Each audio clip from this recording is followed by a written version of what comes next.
talking to people from around college football. Like sometimes it's almost easy. Maybe it's easy to like take what we witnessed for granted last year, or maybe it's easy to kind of expect when you follow a team closely, like, well, of course it's not going to work out long term because we've been here before, or who knows, like surely some step back is coming or something. But outside looking in, people are very bullish on the LSU and Brian Kelly stock. And again, objectively, even though we got used to it as the season went on, of course you should be, right? You beat Alabama, won the West 10-4, all the things that we've talked about ad nauseum at this point. But yeah, there are a lot of the college football analysts and experts believe that when you look at the SEC over the next few years, and maybe it takes LSU a little bit to get there, that it could just be, okay, who emerges out of Georgia, Alabama, and LSU? I think so. I mean, you're set up for that kind of success. You started this year, obviously, with your play on the field. You've done a really nice job in recruiting in the high school ranks. And, again, we've laid out the recruiting class. That's with not getting some of the top guys in Louisiana because you were so behind with the previous staff, and so you still get a top 5 class. That was impressive. We talked about that, or at least right there on the verge of top 5, no matter where you kind of look.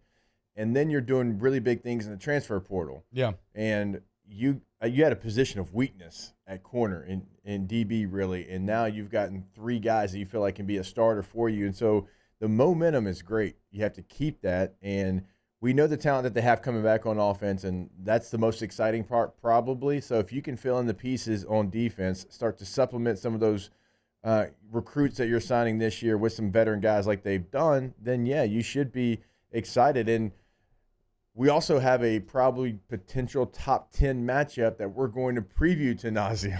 Florida State's going to be just constant. It's going to be a game that the entire college football world is going to be excited about. And what an opportunity for LSU to start off. If you go out there and you go to the state of Florida and you beat a top 10 Florida State team, as you know, because I've never done this. You've done this where you've had that kind of game. I'm a big fan of it. Where that big build up and you beat a team like y'all beat Oregon, and it really sets up the rest of the season because you start with so much momentum.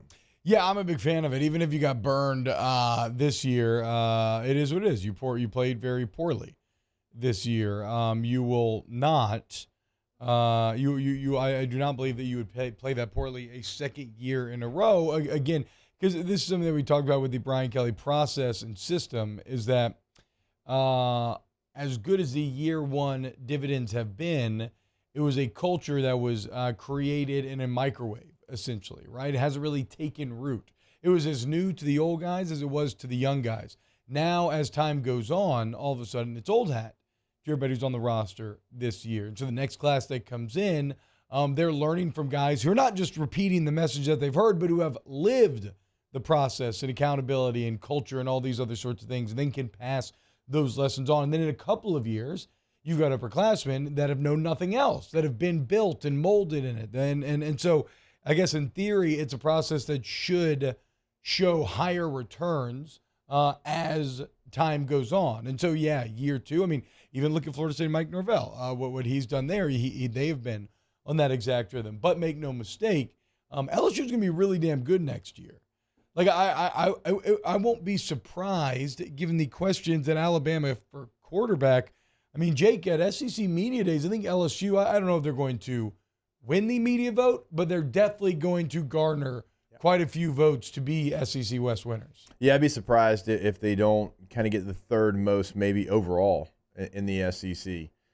Tennessee will be in that category, but Tennessee's got some questions. They lose a lot of talent as well. They might be 4th or 5th, but Georgia's the standard. They are now the standard of college football. Alabama obviously returns a lot. The quarterback question, though, is going to be fascinating. Yeah. Right? Because you were so good with Bryce Young. And Bryce Young saved you a lot this year. Like, you go back and you watch Alabama, like, Bryce Young was Superman a lot of times and saved that team from losing 4 games maybe.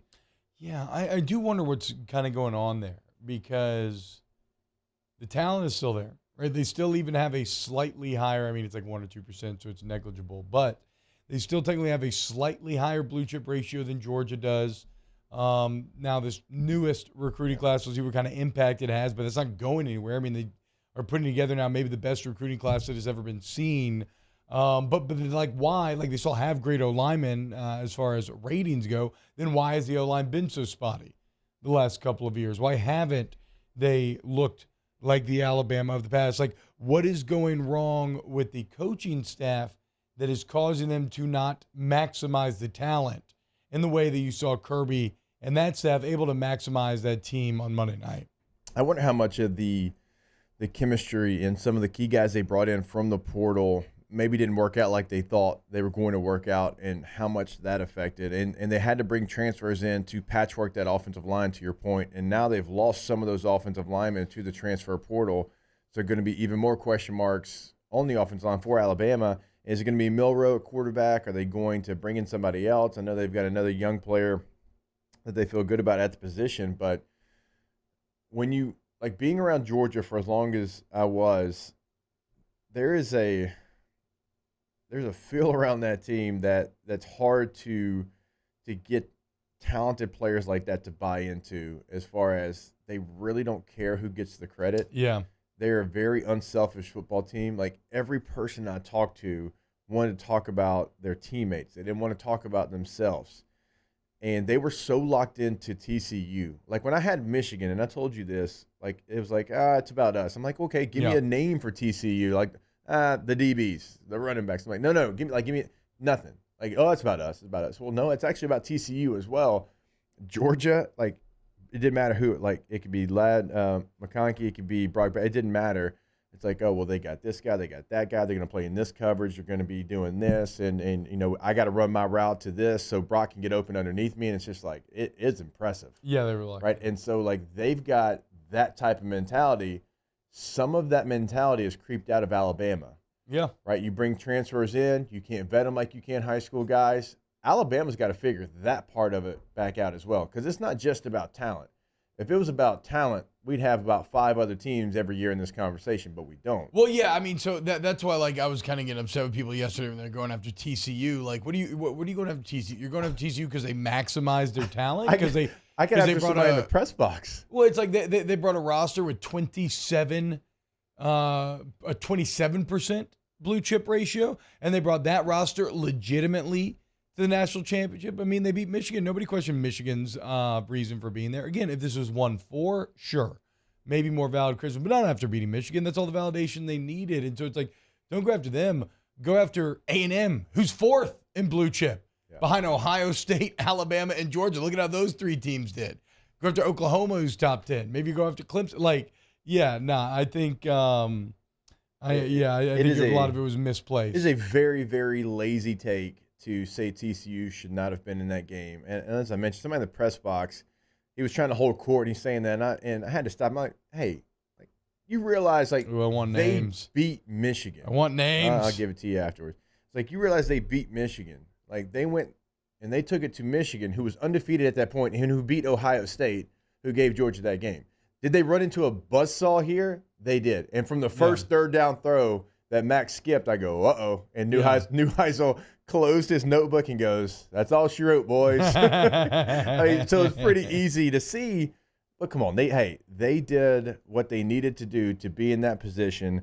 They just ran into a team that was as locked in and as focused as I've ever really been around. Like the 19 LSU team, kind of the same thing, right? They were so locked in and focused, and they were better than you in talent and everything, mentality, everything. That's what this team was. And I don't know how he does it. I don't know how Kirby makes them believe they are the underdog. But every person there, like, I'll throw some sound to Danny later in the show. I asked Stetson Bennett about it, and he talked about it. He's like, nobody believed in us.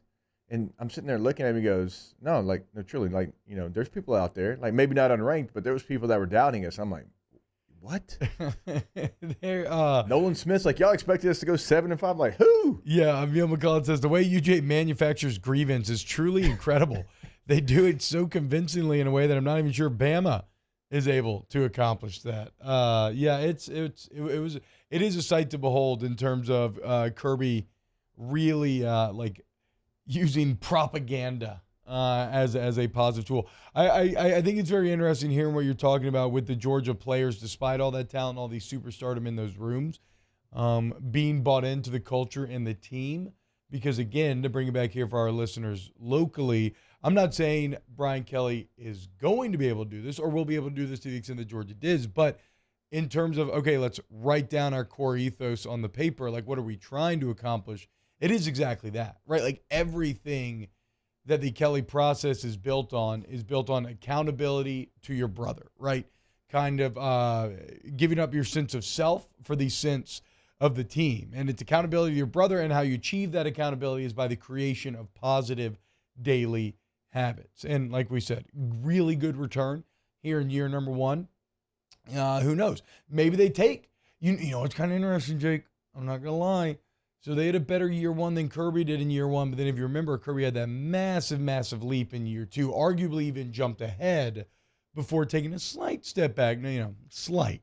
And then now has achieved, you know, the end goal. But like, LSU's roster looks like they could be set up to take a massive leap forward, a la UGA year 2, where they barely lost that natty thanks to a last-second Tua Tagovailoa to Devontae Smith touchdown. Yeah, 2nd and 26. You're right. And LSU, like, they're filling in the pieces, and they're doing some great things in the portal. It's probably not done either. You know, you still the January window's open here for a couple of more days, and then remember, you have spring practice, and you'll lose some guys, but you also can go take a look at your deficiencies after spring practice. You can have another window that's going to be open, and right now LSU's one of the teams that's able to get starters from other places, big-time programs. Yeah. Like the corner you get from Syracuse, I was on with Roddy Jones, who does a lot of work for the ACC, and I loved hearing the first thing I asked him about him. He's like, he's a dog. He said he's undersized, but he's got dog in him. I'm like, okay, Hell sign yeah. me up for stuff All like that. matters. So you're getting people that other schools wanted, and you're getting them to buy into what you're selling here at LSU. And so after the final dust settles and we see the final roster, obviously we'll get a better idea. But right now, where everything's projecting to be, I mean, I'm right there with you, T. You're going to bring in this recruiting class. You're doing big things in the transfer portal. And, yeah, you return a ton. Yeah, that's the main thing. Like, offensively, your offense should be awesome. Your offense should be one of the best in the SEC, one of the best in the country. And this defense was patchwork. I mean, it was really, really good. I mean, there was big moments this year, but it was patchwork. I mean, you had to go get a bunch of different guys from different places, and you made it work. And now those guys, other pieces are going to be in place for a second year. You're going to add other pieces like we're already talking about here. And so, yeah, it should be talked about like we're talking about, like others are telling us about LSU and where they should be.